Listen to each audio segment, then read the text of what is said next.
name is Kathrin. I am from Austria, and of course we are also dealing with the coronavirus situation here. The numbers of infections are increasing every day, every hour basically, and also our government was forced to take action. I think here we started to take this situation seriously when we saw what was happening in Italy. And for sure, after we had our first 2 reported cases in Tyrol, in Innsbruck. After that, our government started to take actions. First actions were the cancellation of public events with more than 100 people indoors and more than 500 people outdoors, and the recommendation for people to stay at home as much as possible. After that, they announced that by Monday, the 16th of March, all businesses will be closed except for businesses who offer basic services like food, pharmacies, post office, and stuff like that. After that announcement, over the weekend between the 13th and the 16th of March, people started to go crazy. There was a run on supermarkets. Toilet paper was sold out. There was a run on banks because people thought they will not get cash money anymore. So the situation got a little bit crazy. On Monday, the government tried to control everything a little bit more. They assured everyone that supermarkets will be open. There will be no restrictions on where you get your food or how you can survive during those days. So everything calmed down a little bit, but they recommended the people here to isolate themselves as far as possible. For example, people are not supposed to leave the house anymore unless they have to go to buy food or medicine, or they need to go out because they need to support people who need help. And also, if you have to go to work because it's not possible to work from home, and you're also allowed to go out for a walk, for a run, but only alone or together with the people who live in your household. Other than that, all the events, public or private, no matter with how many visitors, got cancelled. It's also not allowed anymore to make a private birthday party, for example. And police will give you a fine if they see you breaking the rules. Also, all the borders got closed, and the government started to take the first villages in Tyrol under quarantine. 2 weeks later, the government announced more restrictions. From now on, if you enter in a supermarket, you need to wear a mask. They also put stickers on the floor for every customer to make sure everyone keeps the 1 meter distance. And you can only enter the supermarket alone. And the entrances of the supermarkets will be controlled and maybe restricted. So from now on, there can be waiting lines because they want to make sure that not too many people are in the supermarkets at the same time. Also, the government presented a financial support package for the local economy of 38 billion euros. Overall, the situation feels weird, even a little bit scary when you leave the house because the streets are empty. And if you meet someone, it's probably someone with a mask. I think the times are difficult, but if everyone sticks by the rules, this will come to an end, hopefully soon. One more week, we keep talking about the coronavirus. The cases of COVID-19 keeps growing, and this week we can count already with more than 1,400,000 reported cases around the world. United States, Spain, Italy, France, and Germany outnumbered China, where everything started in the end of last year.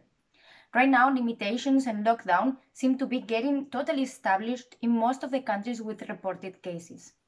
This week, we received videos from Spain, Italy, Switzerland, and Brazil, where people share with us how they are living this situation.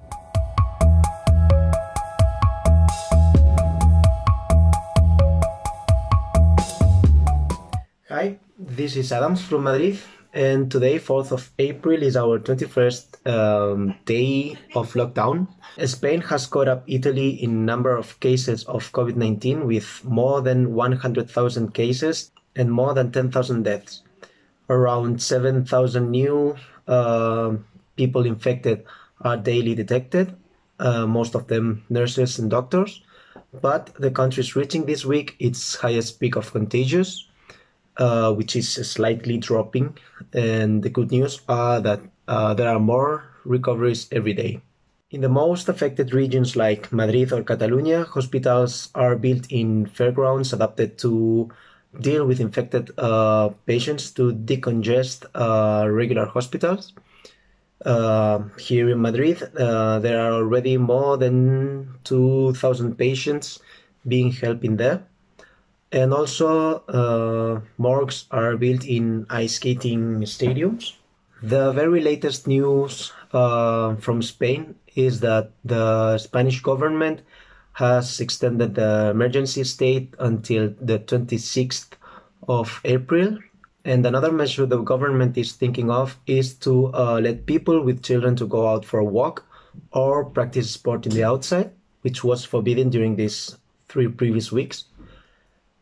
Also, since this week starts Easter holidays, there are more police controls on the roads to avoid people to go to their second homes in coastal regions, which I think it is really necessary because there is a lot of people thinking that they can take advantage of the situation, that there is no tourist around to travel, ignoring the health advice.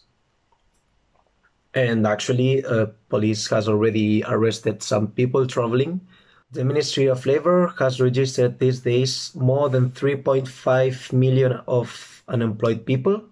It is the highest quantity recorded since April 2017.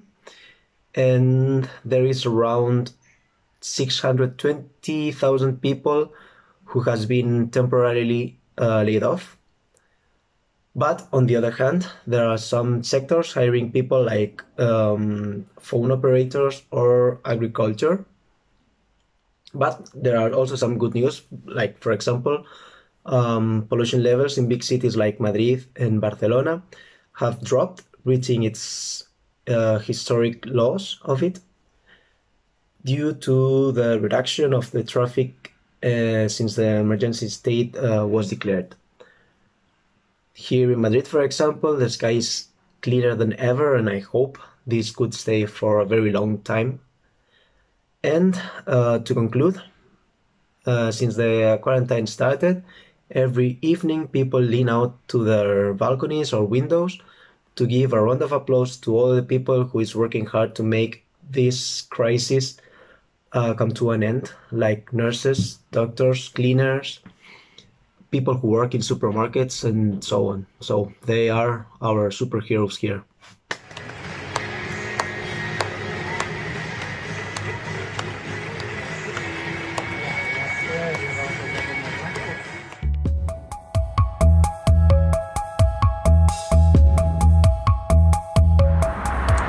Hola, buenas tardes desde Roma, Italia. Os quiero hablar un poco de cuál es la situación actual del estado de cuarentena por el coronavirus aquí en Italia y cómo lo estamos viviendo tanto mi familia como yo. Nosotros somos una familia pequeña, está compuesta por un niño pequeño también y un perro. Entonces nuestras dinámicas familiares se tienen que ajustar muchísimo al estado de cuarentena y a la opción que tenemos de pocas salidas. Entonces solo se puede salir por motivos de acudir a la farmacia, a comprar en farmacia, a comprar en supermercados o centros o negocios de alimentación y por las necesidades del perro. Siempre sin alejarse en cuanto al paseo con el perro, no te puedes alejar más de 200 metros desde tu casa. Para salir a la calle siempre se tiene que salir con el autocertificado, que es un pequeño documento donde tienes que rellenar tus datos personales y el motivo por el cual estás fuera de tu domicilio. Se están haciendo muchísimos controles, tanto cuando vas a pie como cuando vas en coche. El otro día tuvimos que salir por un motivo, por ponerle una vacuna a nuestro hijo, Salimos con todo en regla, con nuestro documento, y efectivamente nos paró la policía, nos pidió el documento y como teníamos todo en regla nos dejó continuar. Pero se están poniendo muchísimas multas porque aún la gente sigue saliendo sin motivo de necesidad básica. Esta es una de las vías principales de Roma, estamos a 20 minutos de la Fontana de Trevi a pie, 20-25 minutos, y eso es una de las vías de mayor tráfico que encontramos durante un día normal. Hoy es verdad que es domingo y son las 4 de la tarde, pero como puedes ver no hay nadie. Durante la semana hay algo más de tráfico, pero bueno, por lo general la gente está cumpliendo bastante bien la cuarentena. Se hace pesado porque trabajar desde casa con niños pequeños en apartamentos normalmente pequeños como es el nuestro es muy difícil porque conciliar todo es difícil, pero bueno, nos vamos adaptando poco a poco, merece la pena, tenemos que seguir cumpliendo y haciendo el esfuerzo por una buena razón. En cuanto a datos del cuál es la situación actual de la epidemia, se ha visto que los datos es una epidemia muy fuerte que ha llegado aquí a Italia, sobre todo ha golpeado muy fuerte la zona del norte de la Italia, que es donde empezó todo. En el resto de Italia hay casos, pero no tantos como aún quedan en el norte de Italia. Son unos 125.000, a la situación actual de día 2, son unos 125.000 afectados, unos 15.000 muertos. La Italia sigue siendo el país con mayor porcentaje de tasa de mortalidad, eso es algo significativo, esto se está viendo que es algo muy significativo. Se están haciendo, es verdad, mucho más pruebas, que eso está bien, se están haciendo muchos más tampones para la detección de posibles positivos en coronavirus. En cuanto a la normativa, decir que continúa, o sea, es una normativa general para toda la Italia, lo único que en el norte, que es la zona más golpeada, tienen la obligación desde hace poquito de salir con mascarilla. Siempre que se necesite salir de casa tiene que ser por obligación con mascarilla. Se esperaba que el día 3, que es hoy o ayer, que el día 3 de marzo, de abril, terminara la cuarentena, pero se ha tenido que alargar, se ha alargado hasta el día 15-16. Así que bueno, cabe esperar que se termine aquí y que con un último esfuerzo consigamos salir.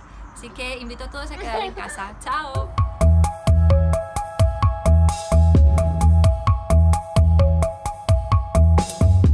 Hello everybody, I'm Loïc from Switzerland, from the French part of Switzerland, and I will try to give you some news about the situation here in Switzerland because of that coronavirus.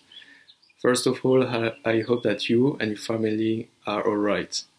And today, as you can read on the website of the government, we have about 20,000 infected people and 643 have died because of that.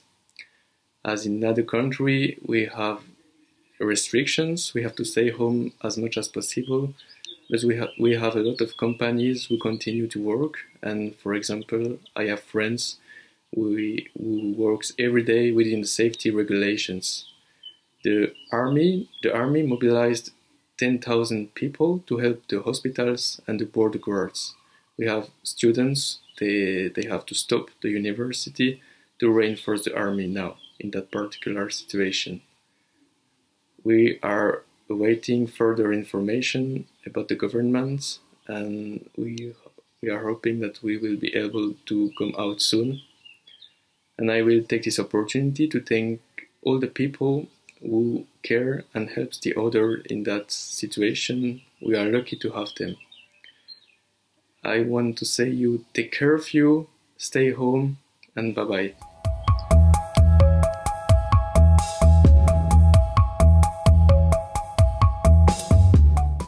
Hallo, mein Name ist Max Nette, ich spreche aus Rio de Janeiro, Brasilien. Die Situation hier wegen der Corona-Krise sieht dementsprechend aus. Wir haben jetzt im Moment knapp über 9000 Corona-Fälle mit ca. 360 Toten. Hier in Rio allein waren es bis gestern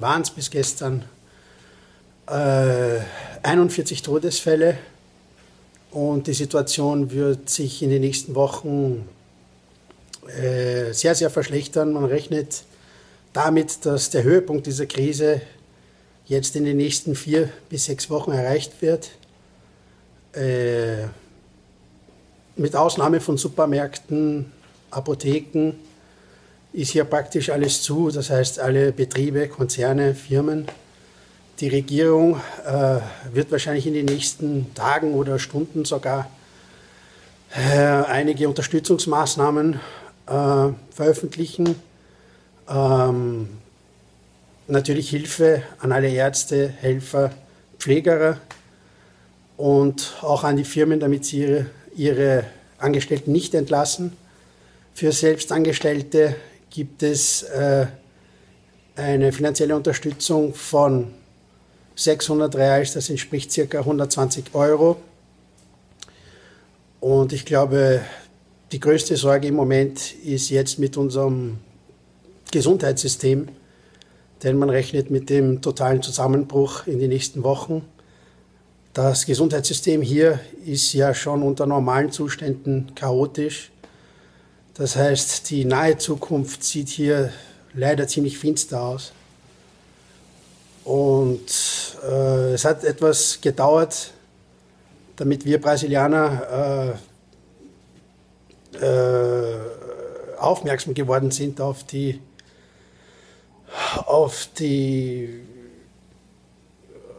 Schwierigkeit des ganzen Problems und alles, was dazu gehört. Im Moment sind jetzt praktisch alle Leute zu Hause, Gott sei Dank. Auf der Straße sieht man kaum Leute. Und wie gesagt, wir hoffen jetzt, dass sich nicht nur in Brasilien, sondern auf der ganzen Welt die Situation so schnell wie möglich verbessert.